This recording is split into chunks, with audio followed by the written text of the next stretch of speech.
بندہ سمجھتا ہے میں سودی کاروبار کر رہا ہوں، لیکن اس کے باوجود بھی میرا کاروبار تو چل رہا ہے۔ میں سودی کاروبار کر رہا ہوں، لوگ تو میری عزت کر رہے ہیں، مسجد کی کمیٹی کا میں صدر بھی ہوں، میں معززین شہر میں شامل بھی ہوں، لوگ مجھے جلسوں میں مہمان خصوصی بھی بلاتے ہیں، میں ایم پی اے بھی منتخب ہو گیا ہوں، مجھے وزارت کا قلمدان بھی سونپ دیا گیا ہے۔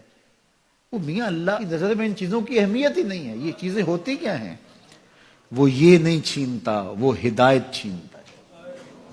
وہ روٹی نہیں چھینتا، وہ تو نمرود کو بھی روٹی دیتا تھا۔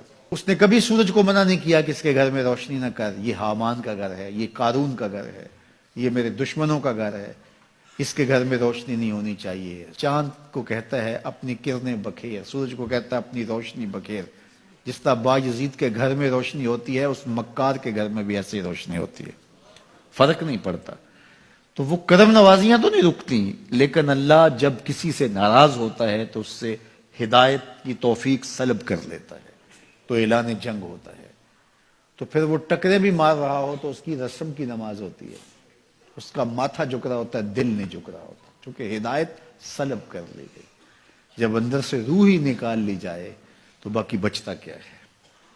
تو یہ بات ذہن میں رکھیے گا کہ اللہ تعالیٰ جل شانہ نے ہمیں جن کاموں سے روکا ہے، جن کاموں سے منع کیا ہے، ان کاموں کے کرنے میں ہمیں کبھی بھی بھلائی اور خیر نہیں مل سکتی۔ یہ ہم جب اچھی طرح سے ذہن نشین کر لیں، اگر اللہ پر ہمارا یقین اور یقیناً اس پر ہمارا ایمان ہے، تو پھر وہ امر جو اللہ کی طرف سے جن سے روک دیا گیا، تو ہم کبھی بھی ان کے قریب تک نہ جائیں، اور جن کاموں کے کرنے کا اسے حکم دیا گیا اس کی حکمتیں نہ بھی ہمیں معلوم ہو۔ آج جدید سائنس تحقیقات کرتی ہے تو ہمارے سامنے آتا ہے کہ وضو کے کیا فوائد ہیں۔ آج ہمیں لوگ بتاتے ہیں کہ جناب آپ امامہ باندھیں گے تو سن سٹروک سے بچ جائیں گے۔ آج دنیا تحقیق اور جستجو کر کے نماز اور دوران خون اور جو ہے وہ نماز کی برکتیں اور کتنی بیماریوں سے نماز کے ذریعے سے بچنے کی کہانیاں سناتے ہیں۔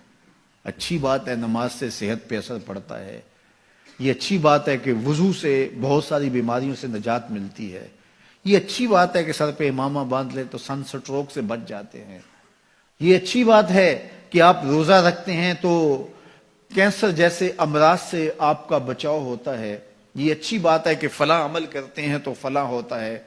لیکن صاحب، ہم سن سٹروک سے بچنے کے لیے امامہ نہیں باندھتے، ہم محمد عربی کی ادا کے لیے باندھتے ہیں۔ دوران خون کے لیے نماز نہیں پڑھتے، ہم رب کے حضور سجدہ ریزی کے لیے اس کے حضور اپنی نیاز مندیوں کا سر جھکاتے ہیں۔ تو حکمتیں بھی ہیں، وہ برکتیں ذیل میں آتی ہیں۔ تو یہ بات ذہن میں رکھیے گا کہ حکمتیں معلوم نہ بھی ہوں تو ہم عمل کرتے ہیں۔ یہی تو ہے کہ یومنون بالغیب۔